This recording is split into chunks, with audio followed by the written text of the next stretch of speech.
This is the second devlog about finishing my first game on Steam. The game is called CreepWars TD. It's a tower defense game and it's in early access at the moment. My name is Christian Fischer. I am a German engineer and part-time video game developer. This devlog will be a bit more technical than the last ones, which were more about the journey to this point. But I really want to cover the current build of the game and show the current additions and modifications of it. Let's jump right into the progress of this week. Since the early stages of the game, I wanted the creeps to leave footprints.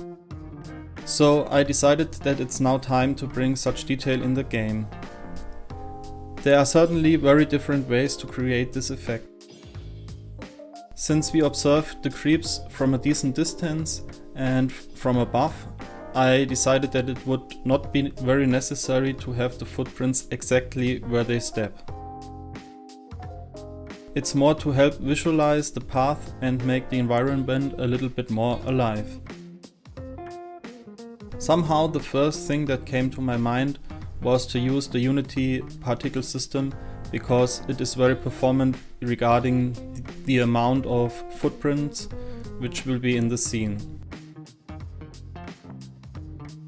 I tested this idea by attaching a particle system to the prefab of the light orc infantry. To get the particles to stay at the places the unit moved, I changed the simulation space from local to world and I adjusted the spawn rate, etc. so that it feels appropriate. After that I drew a simple texture in GIMP with blurry outlines for the actual footprint. I used the same model or the same texture for left and right because the models are not that detailed anyway. I modified the particle spawn area to a circle beneath the model so that the footprints are not just all in line but a little bit random. Time for a test run. Okay, there was something wrong with the orientation of the footprints. To fix that, I had to change the orientation from billboard to mesh. And we don't really need more than a quad to contain the texture, so I changed it too. Also I changed the render orientation to local. Time for another test run. That seemed very good. Except that when the creep rotates, this weird thing happens. This bug is easy explained. The spawn particles are set to have the same orientation as the creep in the renderer, so when he turns left, all spawn particles turn left. Unfortunately, I couldn't find a simple solution. So I set the idea of using a particle system aside and thought about using decals. I watched some tutorials on that, but I wasn't happy with it because I would need to start all over again, and if I could fix the orientation issue, I would be happy with the solution I already have. So I took a break for coffee and fish feeding. This always helps to get inspiration.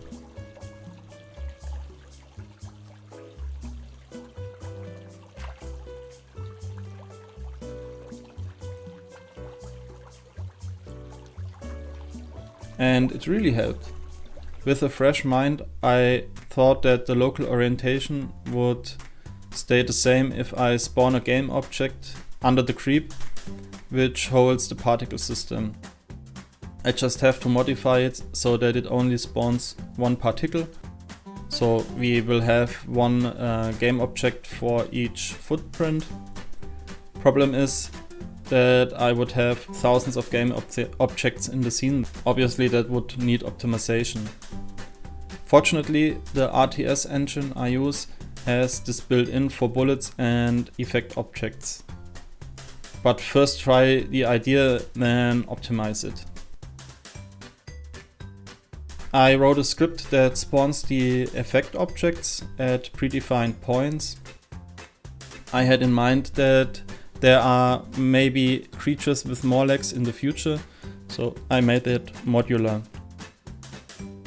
It wasn't that complex at all, but if you want to learn more about it, let me know in the comments. After that, I have set up the effect object we want to spawn.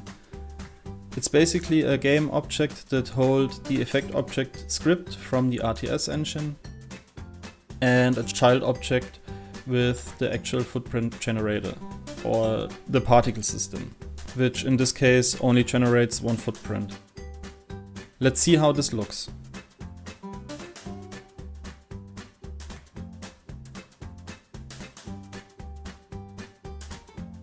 Pretty good. So now let's modify the spawning process so that the object polling really works. This was easy. I just had to hook in the system from the template and change the code where the game object is generated. I'm very happy with the outcome.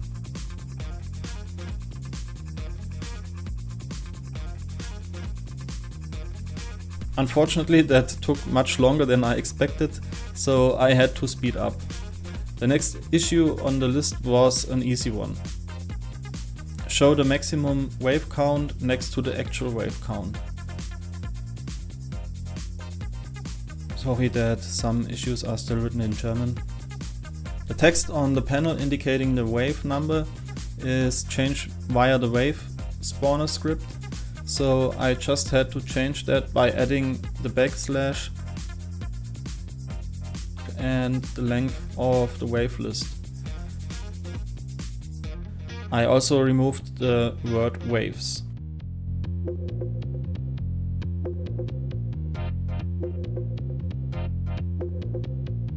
Next issue I picked was related to the topic game feel.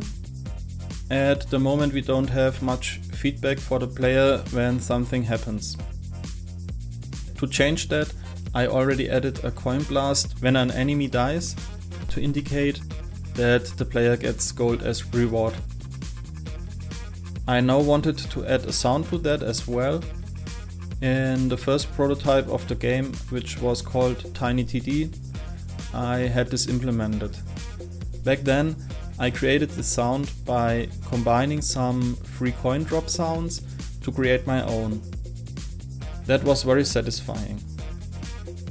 Implementing that is also pretty easy because the template offers the possibility to add a death sound when an entity gets destroyed.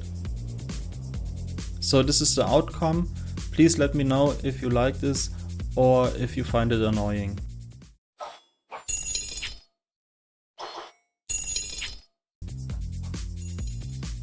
With this task moved to the backlog, I thought why not keep working on the visuals. Puya aka Redfirm from 7 Volts Games pointed out to me that the grass in my game looks weird. I honestly haven't thought about the grass much, but looking closer it could definitely be easy improved. First thing I did was to uncheck billboard in the terrain settings and immediately it looked better. I also tried to improve the texture, but I was uninspired and only added a line in the middle of the grass leaf. Do you call a single grass leaf? I don't know, but I think you get what I mean. After that I adjusted the grass movement because it was pretty wild with the old setting. I think the outcome is pretty satisfying now. Last thing I did this week was suggested by assignment nearby 2352 via Reddit. He suggested to restrict the camera movement to the playable area unless the map will expand later in the level. Which totally makes sense. The template has camera restriction built in. I just went through all levels and tried out which settings feel natural. I also restricted the maximum camera height for all levels to the settings when the level starts, except for very big scenes. And I removed the camera rotation because then it's easier to design the map borders. Thank you all for your great suggestions. I look forward to get more feedback. I am also working on improving my YouTube skills because the last devlog got pretty bad rating. I don't know exactly why, but I suspect that the bad audio had an influence on that, so I bought a sound absorber for my setup. If you are still here at this point, please leave a comment what could be improved further, or maybe even what you like. I am also considering making 2 shorter videos instead of 1 long video. Thank you for watching. Bye.